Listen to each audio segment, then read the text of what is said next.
Hola, hola, ¿qué tal? ¿Cómo están? Soy Paulina Castro, directora de Fundación Vive Sin Cáncer y estamos en el siguiente episodio del podcast. Estoy muy contenta de compartirles el día de hoy. Vamos a tener de invitada a Nayit Nieto, que es psicóloga, es terapeuta familiar. Y bueno, bienvenida Nayit. Hola, hola, un gusto saludarlos a todos. Muchas gracias por la invitación nuevamente, doctora. Aquí estamos para acompañarnos y hablar de todo un poquito, sobre todo de la manera en cómo podemos acompañar desde la psicología, pues a la familia, a los beneficiarios, al público en general, y pues con la intención de estar aquí, dándoles información día a día. Y bueno, aquí estamos para platicar de muchas cosas.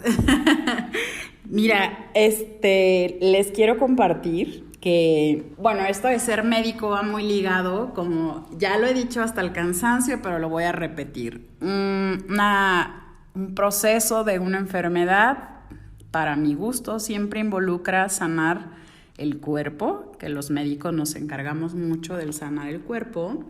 La parte de sanar la mente o de mantener una salud emocional tal cual, pues le compete a los psicólogos. Por eso la fundación tal cual, el súper fuerte es el área de psicología, que son ustedes, y el espíritu, que bueno, ya dependiendo de las filosofías también va muy de la mano, pero mantener un espíritu fuerte, fortalecido, una espiritualidad fortalecida también es parte de lograr esa sanación, ¿no? Para tener como algo integral, una salud integral. Y hablando específicamente de esta salud emocional, para mí ha sido súper padre conocer tantas cosas de toda la gente que ha colaborado con nosotros en este camino de la fundación, pero conocer sobre la familia y la enfermedad fue así como un... o sea, fue como encontrarle mucho sentido cuando tú ves ciertos patrones como de enfermedad, como hasta como de ciclos de enfermedad dentro de una familia, dices, algo está pasando. Tú como parte de esa familia o de esa que le llaman ustedes, de esa danza familiar, dices, sí alcanzas medio a ver que algo está pasando, pero pues obviamente no alcanzas a darte cuenta qué es. Y el día que contigo descubrí esto, se me hizo padrísimo, se me hizo una herramienta súper importante. Siempre he dicho que la psicoterapia es la mejor inversión de tu vida, la verdad es un regalazo de vida. Y les comparto que Nayit, aparte de ser voluntaria en la fundación, bueno, en algún momento nos estuvo dando esta terapia familiar, que fue una experiencia padrísima, la verdad. Y yo quisiera que nos platiques para todos esto que yo aprendí. ¿Cómo, digámoslo de una forma muy práctica, primero explícame, qué relación hay con familia y enfermedad? Ok, bueno, principalmente darte gracias por comentar esta antesala tan interesante, porque me parece como oportuno señalar esto, que la medicina, o sea, la parte somática, nuestro cuerpo, el atender la enfermedad, pues ha sido una preocupación de siempre, porque me duele algo, lo atiendo, tomo un medicamento, hay una recuperación, pero una emoción, el estado mental, el estado emocional, la dolencia como tal no se experimenta, o pensábamos que no se experimentaba en el cuerpo. Ajá. Entonces hay investigaciones, hay avances, se ha profundizado mucho en una mirada biopsicosocial.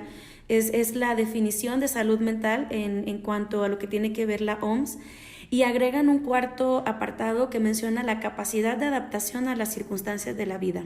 Wow. Entonces, en ese como... En el barquito de la vida que va en el charco que avanza, ¿no? Exacto, o sea, salud mental también es bienestar, aparte del bienestar físico, biológico y social y emocional, entra esta parte de adaptarte.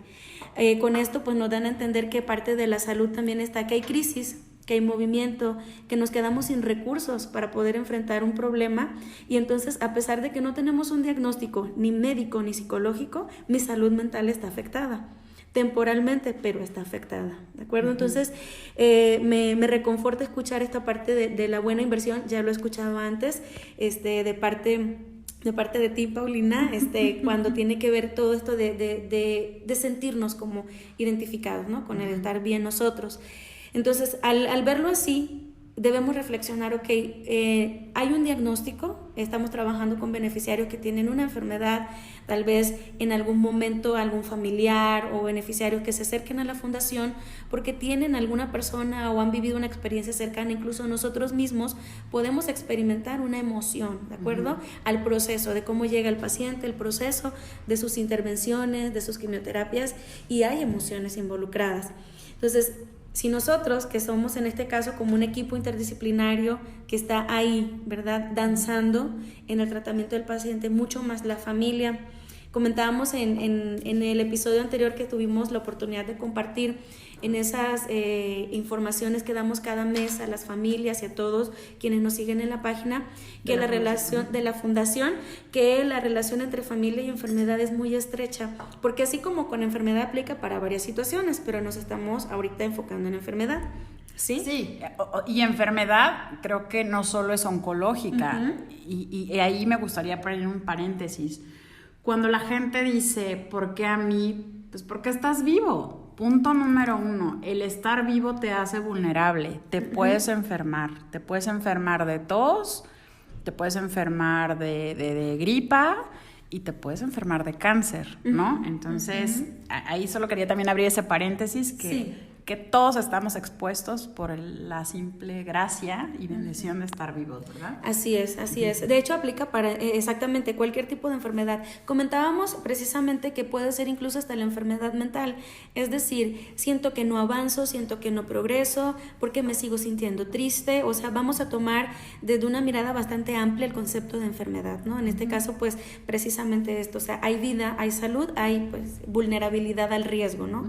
Entonces, bueno, ¿cuál es esa relación? La familia tiene códigos de comunicación, verbales y no verbales.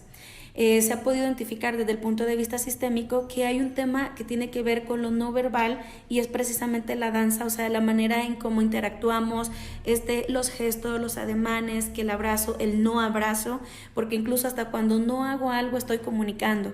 Lo que actúas, ¿no? Lo que actúas, exactamente. Entonces, si yo quiero ser indiferente porque no quiero decir algo, estoy diciendo que estoy siendo indiferente. Entonces, la familia envía mensajes.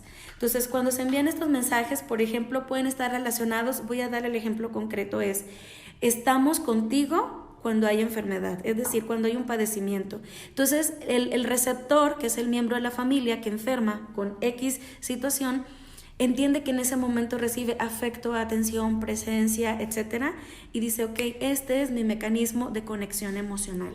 Entonces, estar enfermo, la catástrofe, la crisis, hace como clic para nosotros salir y socorrer. Hay familias que son socorristas, es decir, acuden cuando hay un problema. ¿Estás bien? Al parecer, entonces damos por sentado que no se necesita la cercanía, el apoyo, las buenas palabras, el amor, los abrazos, los te quiero, y entonces se anula emocionalmente cuando hay bienestar. Entonces, el mensaje implícito es, así se codifica, es, bueno, estar en vulnerabilidad, estar en riesgo, estar enfermo, es estar presente. Ok. Bueno, ahí de los socorristas levanté la mano, aunque no me pueden ver. Y yo no dejo de abrazar, simplemente busco a alguien más que ayudar, ¿verdad? Pero... Sí, no, y también hablando de paréntesis, aquí quiero comentar que precisamente nosotros, profesionales de la salud, en cualquier área, tenemos prácticamente como ese perfil de personalidad protector, cuidador. Ajá. Sí. Entonces, pues claro que sí, nos identificamos. Por eso, cuidados al cuidador, súper importante. Ese es un tema que ojalá podamos luego conversar, ¿verdad? Oye, sí, porque también es otra cosa que descubrí aceptar. Eso hice una IGTV una vez, de aceptarme como soy, me gusta ayudar, venga, vamos a darle, pero vamos a hacer otro podcast. Volvemos al tema de la enfermedad. De la enfermedad y la familia, muy bien. Entonces, este tipo de familias socorristas, o sea, son conceptos que luego se van agregando, digamos, como en diferentes bibliografías y demás. No es que sea una patente, es que ese es un tipo de familia, no, hay tipos de familia establecidos. Tenemos familias tradicionales, nucleares, monoparentales, homoparentales, o sea, no importa la estructura familiar, importa la dinámica familiar. El concepto de familia disfuncional es un concepto que prácticamente para nosotros empieza como a quedar fuera, porque sería disfuncional ¿para quién? La funcionalidad de quién. Todos. Ajá, exacto. Entonces, más que pensar, es que tu estructura determina tu funcionalidad, no. Lo que determina tu funcionalidad es la dinámica relacional. Ok. Ahí, a ver, se los voy a desmenuzar un poquito más. Los tipos de familia, que eso también se me hizo sensacional. Creo que en el momento en que asumes lo que sea, es mucho más fácil trabajarlo, ¿no? En el momento que tú asumes cuál es tu tipo de familia, por ejemplo, es mucho más fácil aceptar y trabajar y decir, bueno, es así, ¿no? Y el esquema es así, déjame seguirlo para que como que dancemos o funcionemos un poquito mejor. En este caso, conocer la familia esta monoparental, homoparental, etcétera, que es a lo que yo invito también, que conozcan cómo funciona su familia. Hoy que la información está everywhere y buscamos cada cosa, ¿por qué no escarbar un poquito más a mantener sanos pues lo más importante de la base de la sociedad, que es la familia? Y en vez de estarnos peleando, como dices, si eres disfuncional o no, el de enfrente no sé qué, ráscale ahí en la tuya y fijarte cómo funciona y descubrir este tipo de patrones de conducta, ¿no? ¿Cuál es la ganancia del enfermo, del que continuamente está pues encontrando la enfermedad, ¿no? Es la atención principalmente. Sí, la atención, el reconocimiento o incluso, bueno, aquí entra un concepto para nosotros también bastante importante, que es el de chivo expiatorio. El chivo expiatorio hace esto, es como levantar la mano, así como ahorita levantamos la mano y decir, ok, estoy dispuesto a donar mi salud para que la familia esté unida. O sea, si se unen para rescatar, entonces necesita haber un enfermo. El beneficio es que a la vez no solamente es vulnerable, sino pasa a ser protector de la familia. O sea, los protejo porque me atienden. A través de su salud. A través de su salud. Voy a mencionar un ejemplo. Me voy a ir a un tipo de población específico, los niños. Muchas veces los niños lo que hacen es un desplazamiento de síntoma, es, por ejemplo, bajo rendimiento académico, los padres que de pronto en una situación de pareja están discutiendo, hay problemas, etcétera, pero el niño nota en la danza que cuando los papás se preocupan por ayudarlo en la escuela, están unidos, no discuten, hace clic y dice, ok, estar vulnerable mantiene a mis padres distraídos del problema y me están atendiendo a mí. El beneficio es hasta cierto punto para la familia, es gracias a que están distraídos atendiéndome, cuidándome, estamos unidos. Si yo me llego a sanar, entonces, ¿qué los va a unir? Por eso muchas veces para nosotros, y puede pasar en el área médica también, el paciente parece que no mejora. De repente una situación y que no quiere mejorar. O sea, no es una decisión así como que la confabulen como a propósito, sino que es la danza, precisamente un tema como interaccional. No se puede ver, es un tema en el plano inconsciente, en donde el niño decide donar su salud mental, por ejemplo, para mantener a los padres distraídos. ¿Qué puede pasar en el paciente adulto? Prácticamente lo mismo, o sea, dono mi salud mental. Están tan enfocados en cuidarme, están tan enfocados en salvarme, en protegerme, que dejamos de lado el problema que de la casa hipotecada, que de las deudas, que del posible divorcio, que la violencia intrafamiliar, y entonces empiezan a cuidar, ¿sí? Entonces, imagínense la posibilidad de mejora del paciente, ¿cuál es? Si la familia cero, si no resuelve el problema original. Por eso muchas veces, en este caso voy a hablar desde mi papel de terapeuta, cuando invitas a la familia a participar en la terapia, ya no vuelven, porque nosotros no tenemos un problema, ¿sí? Entonces el paciente probablemente manifieste o detone otra conducta que ya no sea el mismo síntoma inicial. A nosotros eso le llamamos un motivo de consulta o una problemática latente. Está ahí solamente esperando a tener la oportunidad de salir. Esto de verdad, bueno, a mí, no sé si a los demás, pero se me hace tan increíble que quede muy claro que no estamos diciendo, me puse un cáncer para que esto pase. Eso no es lo que estamos diciendo. Estamos diciendo que en ciertas situaciones, de una manera subconsciente, ejemplo, ¿no? Hasta por estado inmunológico, se nos va al piso y tenemos la enfermedad, ¿no? O sea, ¿cuál? Pues la que se nos pegó primero. Sí. La gripa, la garganta, no sé, lo que sea, el dolor muscular, exacto. Pero finalmente son cosas que requieren cuidado, que comunican un malestar físico, ¿verdad? Que a veces, aunque la comunicación no sea verbal, ¿no? Que sea, no estoy diciendo estoy enferma, pero mi cuerpo se ve cansado, etcétera, y viene esta respuesta que tú dices, ¿no? En las enfermedades como tal oncológicas y en muchas, he notado eso que dices, que muchos problemas no resueltos dentro de la familia de pronto pasan dos cosas. O la danza se vuelve alrededor del paciente y hace que lo demás se olvide y como si sanara, no sana, pero como si sanara, porque todo el mundo está dispuesto a ir en armonía con tal de que fluya y sane su ser amado, ¿no? ¿Cierto o no? Claro que sí, así es, tal cual. O lado B, donde esa danza hace que detonen aún más fuerte los conflictos familiares que ya había. Que me queda claro que en todas las familias hay un tema, o sea, todos tenemos historia, todos tenemos una psique distinta, entonces es difícil coexistir a veces, pero sí veo que de repente hay familias en las que se detona todo el cochambre que había ahí en la familia se levanta y entonces es muy difícil lidiar con ese cochambre, con la rutina de la enfermedad y ahí me suele pasar mucho más bien que como gana lo otro incluso se entorpece el bienestar o la sanación del paciente. Es una combinación increíble de cosas que pueden suceder. Sí, sí, ¿no? claro que sí. De hecho, por eso precisamente el seguimiento, el que vayamos como revisando bien, o sea, estoy aprendiendo esto, ¿qué estoy haciendo consciente? Pasa de que de pronto cuando hacemos consciente cosas, o sea, me doy cuenta, me cae el 20, entonces ahora que me di cuenta de esto tengo más tarea. No debí darme cuenta. O sea, como cuando se suelta todo esto, no, o sea, hay más tarea, no es que ya lo resolví. La responsabilidad emocional es, ya lo hiciste consciente, ¿qué vas a hacer para cambiarlo? Si yo me estoy haciendo consciente que en mi familia hay una comunicación determinada y que de pronto, qué casualidad, porque llega a pasar que dicen, es que sabes que cada que, no sé, estamos en proceso de mudanza, tenemos un trabajo de cambio de ciudad, cada que me tengo que cambiar de ciudad, se me inflama el colon. O sea, ¿con qué asocias el tema de cambiarte?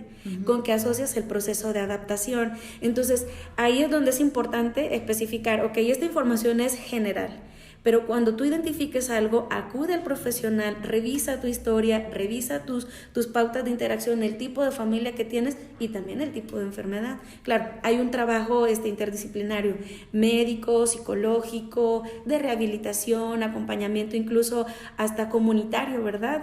Pertenecer a grupos y demás, pues facilita mucho más esta comprensión. Claro, que es difícil, ¿no? Es difícil, sobre todo en el tipo de vida que llevamos hoy en día, que es súper acelerada y corremos para aquí, para allá y muchos no priorizan o no saben delegar y entonces quieren hacer todo y queda atrás todo esto que acabas de decir que hay que hacer, ¿no? Yo recuerdo cuando empecé la fundación, también les he comentado muchas veces que pues mi área es diagnóstico. Lo diagnostico y bye, y nos vemos en un tiempo que toca volver a revisar y así, ¿no? Bueno, y la biopsia si es que sale positivo o así. Pero fuera de eso a mí no me tocaba como lo demás. Ya se especializan mis colegas, como dices, es multidisciplinario, está el oncólogo y así. Y de pronto me di cuenta que siempre quedaba algo fuera. O sea, casi siempre. Ayer justo atendí a una señora, ya tiene 3 meses de operada. Cuando le pedí que levantara su brazo para revisarle, no pudo. ¿Por qué? Porque no ha tomado ninguna rehabilitación y nadie le dijo, cosa que acá ya dominamos, ¿verdad? Entonces, sí es importante, entiendo que es muy difícil porque entre citas, lugares como aquí que hay que moverse de ciudad y eso, la vida no te da para tanta consulta y el bolsillo tampoco, ¿no? Porque hay que atender la mente, el cuerpo y luego muchas familias ya hay otro enfermo o bebés, ¿no? Hijos chiquitos y así. Entonces la vida se parte en muchos pedacitos y sí hay que priorizar en el momento en que estén listos para tomar su salud mental después de cualquier tipo de enfermedad, que todos nos vamos a enfermar de algo, eso seguro. Sí hay que tomarlo y pues pueden ver ahí en nuestra página las cápsulas del equipo de psicología en Fundación Vive Sin Cáncer, en Facebook e Instagram, pero sí se me ha hecho así como un tema que creo que yo podría hablar como 3 horas y preguntar, porque aparte cada que me siento a preguntar se aprende algo nuevo. Esto que dijiste que son 4, o sea, yo decía cuerpo, mente, espíritu y tú mencionaste la palabra adaptación. Justo vulnerable y adaptación son como el juego de la vida, se me figura, ¿no? O sea, porque somos vulnerables 100% a un virus, por ejemplo, y lo tenemos ahorita súper comprobado, Sí. ¿no? Somos vulnerables a los desastres naturales, somos vulnerables a tantas y tantas cosas. Nuestro cuerpo es tan perfecto y tan fuerte y a la vez tan vulnerable, ¿no? Que lo único que nos queda es lo que puedes controlar antes, que se llama prevención, o adaptarte. Muy bien. ¿No? Sí, así es. O sea, en mi resumen de cualquier suceso de vida, o te pusiste la pila antes si es que se puede, pero también el 50% o más de las cosas no lo puedes controlar la vida. No puedes. Yo siempre les digo a mis pacientes, cuando quieren controlar el sexo del bebé, cuándo van a nacer, cuándo va a ser la fiesta de revelación, casi que cuándo me embaracé. La vida no es así, la vida no es controlable. Todos tendríamos nuestra fecha de cumpleaños. Desde que se casaron los papás, ya sabemos qué día van a ser nuestro bebé. No es así, ¿no?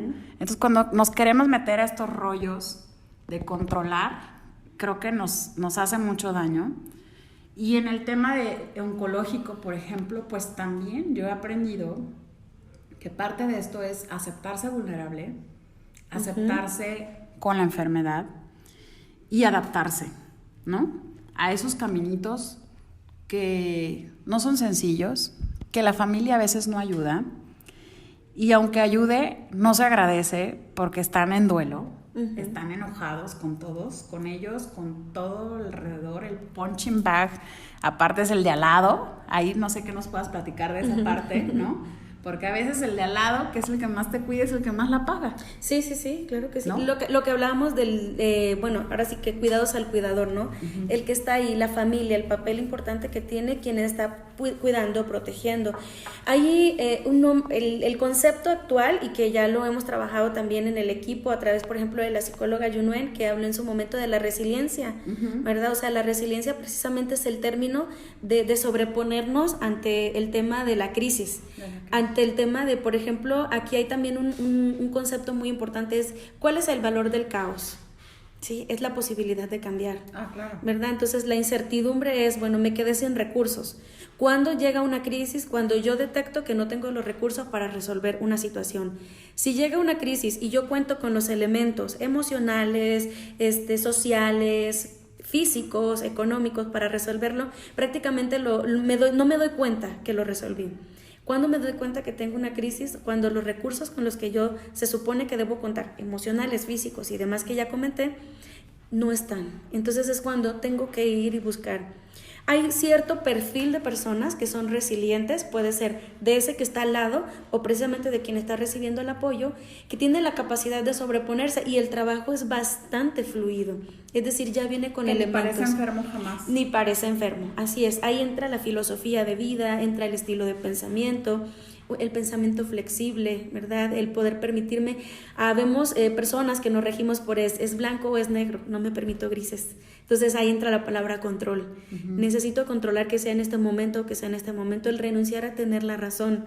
Es una habilidad prácticamente necesaria para adaptarnos. El renunciar a tener la razón. Eso, de verdad que ya me salieron dos más, porque la escala de grises es mi modalidad de trabajo y de vida. Sí. Porque creo que eso te permite adaptarte a cada minuto, ¿no? Sí. Que si ya no sé, es que les puedo poner 50,000 ejemplos, pero pues hasta si estás trabajando y ya se desmayó, hay alguien al lado, tener la capacidad de concentrarte en lo prioritario, en lo importante, sin desgarrarte las vestiduras, ¿no? Y lo otro que decías de el valor del caos, el valor del caos, y el renunciar a tener la razón. Y luego, por ejemplo, hay gente que dice, ¿por qué otra vez? ¿Por qué a mí? ¿Por qué? La realidad, creo que si contáramos la cantidad de crisis que vives en un año, son un montón, ¿no? Sí. O sea, no es que unas vidas sean más caóticas que otras. Creo que es, como dices, la cantidad de herramientas con las que cuentas para enfrentar toda esa cochinada de vida que sí te puede estar pasando y puede ser real. Y hay alguien que puede tener una vida preciosa y unos problemas hermosos, pero se hunden en ellos y finalmente son sus problemas también, ¿no? Ayer me decía mi hijo, fulanita que sale en Instagram se quejó porque creo que algo que consideraba muy superfluo era su problema. Y le dije, aplausos para la mujer que tiene una vida bonita. Probablemente la ha hecho menos fuerte y tolerante a algo más caótico, pero aplausos que su vida sea bonita, ¿no? Y ha habido personas que tienen una vida desgarradora y aún así la enfrentan bonito. Hacen de sus cicatrices obras de arte.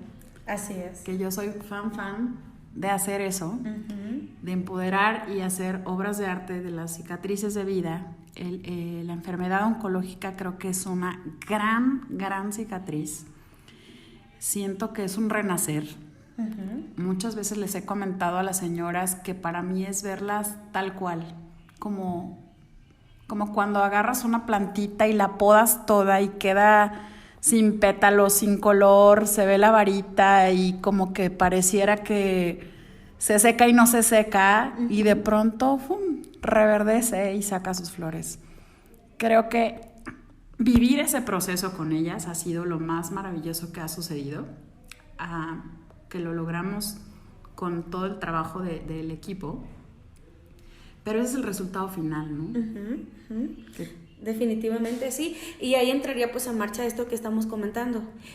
Yo sugeriría esto, vamos a darnos a la tarea de unificar estas metáforas, estas reflexiones con lo que el diálogo que tenemos con nosotros mismos, porque bueno, ya vimos que la familia tiene una comunicación verbal y no verbal, pero ¿qué me estoy diciendo yo a mí mismo, no? O sea, ¿qué tengo que haber vivido para poder verlo así, para poder verme como una planta que puede resurgir? O sea, ¿qué tengo que decirme a mí mismo para validar los recursos o las herramientas con las que cuento? Entonces la reflexión apunta hacia el hecho de, bueno, ¿cómo te estás comunicando contigo mismo? Cuando tú hablas de enfermedad, ¿cómo lo dices? ¿Verdad? ¿De qué manera tú lo expresas? Porque incluso cuando hablamos del lenguaje y el poder que tiene, la manera como nosotros vivimos las situaciones, entraría todo esto que estamos comentando desde la familia, de cómo enfrentó la crisis, cómo enfrentó la enfermedad. Incluso hay personas que no dicen la palabra enfermedad, dicen la situación, mi conflicto, el problema, ¿verdad? Pero no quieren decir la palabra enfermedad porque siento que estoy decretando algo. Entonces es importante poder identificar, bueno, para yo verme así, para poder yo resurgir, ¿qué necesito cambiar de lo que me digo en mí mismo para poder empezar a identificarlo? Porque la invitación finalmente es esa, ¿no? Buscar como nosotros conectar con ese lenguaje interno que ustedes puedan tener y hacernos cuestionamientos. Vamos a darnos un espacio para pensar e identificar, bueno, me he puesto a preguntarme qué significa para mí estar sano. ¿Qué pasaría el día en que yo esté sano? ¿Qué va a pasar cuando yo tome una situación de crisis como algo valioso, como una oportunidad de cambio, de adaptación? Y empezar a trabajar en mi salud física y mental desde el punto de vista de trabajar en mí, de curarme, de sanarme. Y por ejemplo, eso, y esta es pregunta personal, ¿no? No te vas a dejar de enfermar. Así es. Volvemos al punto, no vas a dejar de ser vulnerable, no vas a tener una vida perfecta, creo que eso no existe, pero creo que con ese trabajo en realidad el resultado sería estar danzando menos en enfermedades, ¿no? Así es, y trabajar en la calidad de vida. En la calidad de vida, es increíble. Hace unos 3 días vi una paciente en hospital, me dijo que toma diario, creo que son 30 pastillas. Yo dije, ¿cómo? O sea, ¿cómo 30 pastillas? Qué mal que sean 30 pastillas. Qué bien que tenga la oportunidad de que le brinden, digo, y hablando en recursos económicos, etcétera, 30 pastillas. Pero eso me llevó a esas preguntas. ¿Qué pudimos haber hecho antes para que fueran, no sé, 5? Así es. ¿O qué podríamos hacer hoy para que sean 10? ¿No? Creo que ahí está, en ese equilibrio. O sea, no es que vamos a borrar la enfermedad, solo ese sería el resultado de trabajar esa área. Claro que sí.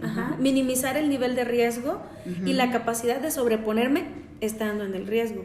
Sí, porque también aquí tendríamos que replantearnos, o sea, porque puede ser una parte, digamos, como depende de la medicina, ¿verdad? Y claro, o sea, nuestro cuerpo necesita sanar, pero ¿cómo estás en las otras áreas? ¿Solo te estás enfocando en estar bien físicamente? ¿Sí? Entonces, si de pronto minimizas situaciones de riesgo en cuanto a la dinámica en tu familia, en tu trabajo, en la toma de decisiones, en la crianza de los hijos, todo lo que pertenece a la cotidianidad, si hay disparadores de estrés, pues obviamente aquí la medicina estaría haciendo un papel solamente temporal, ¿no? Entonces habría otros disparadores que muchas veces cuando estamos en nuestra área a veces no tomamos en cuenta, pero hay una integridad. O sea, aquí el tema es vernos como un ser integral desde el punto de vista físico y mental. Ok, es por eso que se hace el ejercicio de como que qué eres para ver con qué cuentas, ¿no? O sea, tienes que saber qué hay, qué traes en el costal, sí, para ver qué vas a hacer con eso, ¿no? Así es. Porque yo siento que, pues no sé, a veces sí es complicado. Sí. Para cualquier persona decir, ¿y ahora qué hago con todo esto? ¿No? Sí. Con este paquete, y como dices, pues llámense los hijos, llámense el trabajo. A veces no hay nada y solamente puedo escuchar a un paciente y digo, ¿qué nivel de ansiedad? No estamos haciendo nada. Bueno, yo estoy trabajando. Pero creo que la salud mental siempre ha tenido un papel importante, pero hoy día, siendo más conscientes de ello, podemos trabajarlo un poco más, la salud mental de toda la familia, pues todavía mejor, ¿verdad? Así es. Pero esta danza familiar de la que... Es que tú dices danza familiar y te voy a decir lo que viene a mi cabeza. Viene como el recuerdo de mi historia de la enfermedad, pero no médicamente hablando, sino como que empecé a ver en mi familia lo que significaba estar enfermo, ¿no? Sí. O sea, lo que significaba un enfermo en casa o lo que significaba que alguien se enfermara. Sí. Y en mi familia de médicos, que son perfil de cuidadores, pues creo que tiene mucho que ver, ¿no? Totalmente. Aquí sería como empezar a reflexionar quién entra en escena, ¿sí? ¿Qué pasa cuando el eje se enferma? ¿Quién es el suplente? Okay. ¿Quién de pronto era poco participativo y empieza a participar? Porque a veces subestimamos, ¿no? A veces decimos, por ejemplo, estamos la familia, los hermanos, está el hermano que aparentemente siempre está en su mundo, como que no se da cuenta de nada y asumimos que no contamos con él o ella. Resulta que hay un tema de crisis y es el que sale a danzar. Entonces esa persona, en su propia estructura, en su individualidad, tiene activada esta parte de protector, o sea, solamente en el momento de caos, de crisis, entro en escena, ¿sí? ¿Qué significa para mi familia? ¿Y qué pasa cuando no hay enfermedad? ¿Cómo danzamos? O sea, la ausencia de enfermedad, ¿qué dice? ¿Verdad? ¿Qué papel asume el cuidador? ¿Cómo se siente el cuidador?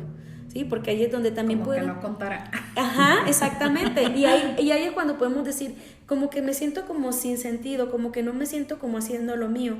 Bueno, es que también tienes que darte oportunidad de no ser el cuidador. Claro. Entra un tema de autoconcepto, de vocación, de personalidad y demás, implícito en la parte pues individual de cada uno de los miembros de la familia. Está súper, súper interesante. Yo no sé si a todo el mundo le desquicié la cabeza igual que a mí. Tal vez pienso demasiado, creo que es eso. Pero es que sí es como desmenuzar en cada origen. Podemos tener las mismas realidades, nosotros como la misma persona, pero vivirlo distinto. Aprender a vivir la misma realidad con otra mentalidad. Creo que ahí viene mucho de la calidad de vida. Y ahorita que dijiste eso de que puede estar en su mundo y no tiene todavía papel, también hay enfermedades que están ahí y no tienen tampoco su letrero. Y a veces, no sé si es que no tienen el letrero identificado o es tenerlo como en mute, así, y voy a poner dos temas específicos. Depresión y alcoholismo. Sí. Me vinieron así, rápido a la cabeza. ¿Por qué? Porque son dos enfermedades que noto que existen, están, haciéndose el diagnóstico por ahí, así como a un ladito, ojalá no lo veamos, ojalá lo podemos arrastrar para allá, pero ahí están y es una enfermedad, ambas son enfermedades y también afectan mucho la estructura familiar, ¿no? Sí, definitivamente. Claro que sí, es que de hecho hay preguntas importantes, nosotros en terapia sistémica le llamamos preguntas milagro. La pregunta milagro es la pregunta que mueve, ¿sí? Que hace como clic en cuanto empiezas a pensar lo que no habías pensado. Y una pregunta milagro sería, ¿por qué el problema ahora es problema? ¿Sí? ¿Por qué cuando tú me dices que te has sentido triste siempre, porque hoy estás aquí? Porque hoy tu tristeza está en un nivel en el que decidiste buscar apoyo, o sea, estuvo en silencio esa enfermedad, la normalizamos, la camuflamos o mimetizamos, es decir, mi rol es estar triste, es ser el callado, el que poco habla, el que no está muy presente. En ese momento tú crees tener un rol familiar, pero se está mimetizando el síntoma de la depresión en ese rol, ¿verdad? Entonces, cuando el problema se convirtió en problema, es buscar que la persona hable del disparador que dijo, no, esto no es normal. Y ya desde ahí empieza el paciente a trabajar en el cambio. Ya ahí está dándole un concepto diferente a enfermedad. El proceso de terapia empieza antes de entrar a la terapia. Cuando tú dices, necesito buscar resolver esto, ya estás cambiando, ¿sí? Entonces es empezar a identificar qué está en silencio, qué estoy normalizando, qué estoy silenciando, ¿verdad? Que de alguna otra forma se pueda camuflar en el rol que yo tenga en la familia. Y en ese caso entonces es mejor estar o sentirte en crisis y ser resiliente que sentirte en paz y en calma y en confort y no buscar el cambio, ¿no? Digo. Exactamente, claro que sí. Por eso precisamente la expresión el valor del caos. Okay. Ese es el valor que tiene el caos. Te permite poder cuestionar, preguntarte por qué lo que antes era funcional ya no lo es y por qué lo quieres cambiar. Wow. No. Es que en esto último me quedé así, está como callada y eso no es normal. Así es. Pues esta y muchísima información se obtiene a través de una terapia familiar, literal, que es una dinámica donde se analiza un poquito de lo que hablamos y mucho más. Y es una invitación a llevarlo en cualquier esquema, pues con y sin enfermedad, como les decía, estamos vivos. Claro que sí. Todos venimos de una familia. Sí.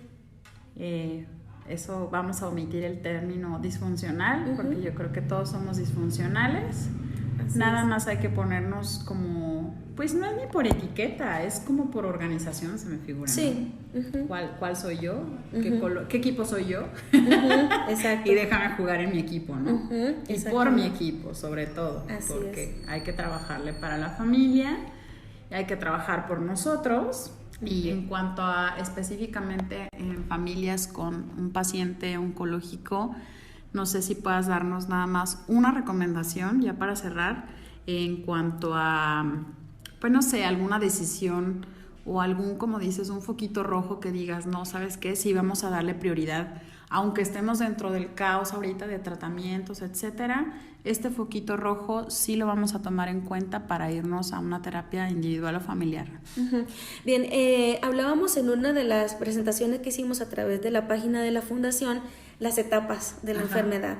Considero, bueno, en la etapa 0 es casi imposible, en la etapa 1 no hay cambio físico tal vez, pero hay un cambio en el hecho de decir, ya me dijeron que tengo una enfermedad, ¿no? Entonces, desde ese momento casi que a la par de que nos preocupamos por recibir un tratamiento médico, buscar el seguimiento psicológico, porque hay el cambio principal que se da en lo emocional es el cambio de rol. Es decir, dejo de trabajar para tener que cuidarme, tengo que quedarme en casa, tengo que descansar, tengo que dejar de hacer, o si era mamá, por ejemplo, al cuidado de mis hijos, ya no va a ser igual esa parte, lo que nos cuestionamos respecto a la vida, respecto a los cambios físicos, el autoconcepto, la autoimagen, a partir de ahí. O sea, no hay que esperar disparadores de crisis, ¿sí? Sino que hay que estar atentos como a posibilidades de adaptación, ¿sí? Entonces, esto nos va a llevar a cambiar, tenemos que adaptarnos, ¿sí? Vamos a trabajar en un tipo de psicología preventiva, vamos a trabajar en un tipo de estilo de vida, ver el proceso de terapia. Yo les quiero invitar, al principio comentábamos, por ejemplo, de ver la terapia como un espacio de apapacho, ¿verdad? Como algo necesario. Yo siempre les he compartido a mis pacientes y a la gente en general que para mí la terapia es un proceso de aprendizaje, o sea, te psicoeducas. aprendes cosas nuevas, ¿sí? Si queremos eliminar como la palabra diagnóstico, enfermedad, padecimiento, patología, y lo queremos ver como una posibilidad de cambio, podemos trabajarlo como un espacio de aprendizaje. Quiero aprender a estar mejor conmigo mismo, con mi familia, a enfrentar una situación de crisis o a tener mi cajita de herramientas, ¿verdad? Así como el botiquín que tenemos en casa, podemos tener nuestra cajita de recursos, ¿verdad? Para enfrentar una crisis. Claro, no quiere decir que ya es como una situación ya resuelta, no quiere decir que tengo la vida ya sin crisis y como que no me funcionó, pero puedo prever, ¿de acuerdo? Puedo prever, contar con esa cajita de herramientas. Y el principal recurso siempre va a ser la posibilidad de nosotros poder hablar lo que sentimos. Sugerencia para las familias es esto, el contacto emocional, no suponer que el otro no necesita la ayuda. De pronto no tienen los elementos para decir necesito la ayuda. Entonces vamos desde la primera etapa a preguntarle a su médico de cabecera, a quien de pronto realizó el diagnóstico, qué puede pasar en lo emocional, y de ahí en adelante recibir el seguimiento terapéutico, ¿verdad? Para familia e individual. Sí, ahí en la página de la fundación pueden ver este video del que nos hablan allí, también en Instagram, en el IGTV, ahí viene el video de las etapas de la enfermedad. Aquí también, si algún colega escucha, los invito a que hagan justamente esta antesala a que sean tratamientos más integrales, ¿verdad? No solamente del cuerpo. Y así como somos buenísimos para derivarlos a los especialistas, porque ya lo tenemos dominado, pues también a las otras áreas que hay que reforzar, ¿no? Nutrición, psicología, rehabilitación y las que se agreguen. Ya sé que había dicho que era la última, pero ahorita que estabas hablando de esto, de que no esperar los focos rojos, en el tema de niños, también he visto que es muy complicado, es como muchísimo más complicado. Porque decimos, el niño es un guerrero, es aguantador, es muy lindo, obviamente inocente, su cuerpo responde pronto, lo que quieras, pero ¿qué crees? El niño no viene solo. El niño viene con un papá y una mamá, o un papá y una abuelita, o sea, dependiendo de su tipo de familia, ¿no? Y eso hace que tratar al niño se convierta súper complejo, porque un adulto dicen que es menos fácil que haga cambios, pero viene solo casi siempre. O sea, él es el responsable de su cuerpo, y si no se hace responsable de llevar su cuerpecito a la consulta, pues ya estamos en más problemas, pero normalmente lo logramos, ¿no? Pero un niño no es independiente, tiene que ser llevado y atendido. Entonces, eso lo hace un poquito más complejo cuando lo que hay detrás necesita caerle ese 20, ¿no? No, ni siquiera es que le caiga el 20, es que sabe que van a caer 20. Entonces, ahí, a ver, platícanos tú. Yo lo digo en la experiencia de lo que trabajo, tú platícanos desde tu conocimiento. Ok, cuando se trata de niños y que haya seguimiento, depende de que lo lleven, de que haya conciencia, de que haya este compromiso también por parte de los papás o cuidadores. Definitivamente desde la sesión 1 nosotros tenemos que trabajar esa parte. O sea, ahora sí que en términos como muy metódicos, hay consentimiento informado, hay un compromiso, o sea, el menor de edad es protegido en todos los aspectos, ¿sí? Entonces, es como concientizar a los padres o a los cuidadores de la importancia del seguimiento. Y ahí entraría el tema de padres negligentes. O sea, la negligencia implica el no cuidado en cuanto a lo que tiene que ver salud física, mental, crianza, alimentación, todo lo que el niño necesita o requiere, y pues obviamente aquí es un tema de conciencia. Comentábamos hace un momento de la prontitud para nosotros tener información. Ya para nadie es un secreto que el niño necesita recibir la atención, no solamente porque es tu hijo, sino porque es un derecho que él tiene, ¿verdad? Entonces, es importante, así desde el momento 1 en el que sabemos que el paciente va a ser un niño, es hacer consciente a los padres que tienen que ser parte de este proceso. Identificar posibles barreras de pensamiento, mitos, creencias, tema cultural e incluso religioso, y que nosotros como profesionales, por ejemplo, voy a hablar desde la salud mental, psicología, psicoterapeutas, lo que hacemos es poder, desde la ética y el respeto, poder trabajar con lo que se permite a la persona en este sistema de creencias, ¿verdad? O sea, ¿qué es para ti esta parte como muy, es tu idiosincrasia? es lo que a ti te caracteriza, pero fíjate que hay una generalidad, lo que decíamos hace un momento como de estoy jugando para mi equipo. Bueno, fíjate que hay otros equipos que no son específicamente de la misma área, por ejemplo, no somos familia, pero somos equipo de salud mental y nuestro trabajo es darte esta información. Y bueno, aquí entrarían posibles, digamos, sesiones informativas donde podríamos mencionar a los padres qué puede pasar si no hay un seguimiento, si no hay un tratamiento. Y dentro de esa legalidad del consentimiento informado, el padre se hace responsable de que haya un seguimiento en el caso de los niños. ¿De acuerdo? Si no incurriríamos en negligencia y obviamente se pone en riesgo la vida y la salud física y mental del niño. Pues sí. Pues Nayit, qué interesante todo. La verdad, muchísimas gracias por aceptar la invitación a platicar de este tema. Ya te invitaré a platicar de algo más, porque creo que el tema, te digo, de salud mental es súper padre. Bueno, todo. La verdad es que lo que sea que aprendamos son herramientas de vida. Entonces, a eso prácticamente los estoy invitando, a que conozcan y a ustedes, bueno, que compartas herramientas de vida, ¿vale? Muchas gracias por la invitación siempre. Me encanta pertenecer a la Fundación Vive Sin Cáncer, acompañarles, andamos corriendo, muchas cosas pasan detrás del telón, ¿verdad? Pero de verdad es parte de la emoción, ¿verdad? De compartir. Yo siempre he pensado que es súper hermoso dar, ¿verdad? Entonces es súper hermoso dar. Escríbanos, comenten, compártanos lo que están sintiendo. El siguiente tema, el mes de septiembre, es mi encuentro conmigo mismo. Entonces es en cadenita los temas, el año se ha ido súper rápido a pesar de la pandemia. En cadenita los temas tienen una relación, ok, ya tuve una claridad con el tema de mi familia, con el tema de este mes, ¿no? Ahora me voy a encontrar conmigo mismo.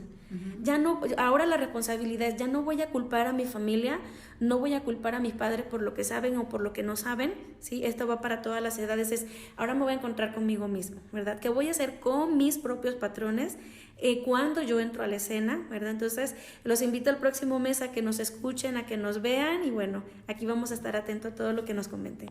Muchas gracias de verdad por todo esta actividad, ¿verdad? Que permite la interacción con todos. Sí, está padrísimo compartir y cada vez llegamos a más personas gracias a que ya lo hicimos todo virtual. Se extraña mucho los abrazos, les mandamos muchos abrazos a todos los beneficiarios. Muchas gracias a todos los que han estado como voluntarios a lo largo de estos casi 3 años, que ya han sido muchos y han ido sumando. Y pues los invitamos otra vez a seguirnos en redes sociales, a conocer nuestro trabajo también en nuestra página web www.fundacionvivesincancer.org y a seguirnos apoyando con las actividades que hacemos para fondear nuestras actividades. Que tengan bonito día y sobre todo que tengan bonita vida. Hasta luego. Bye. Adiós.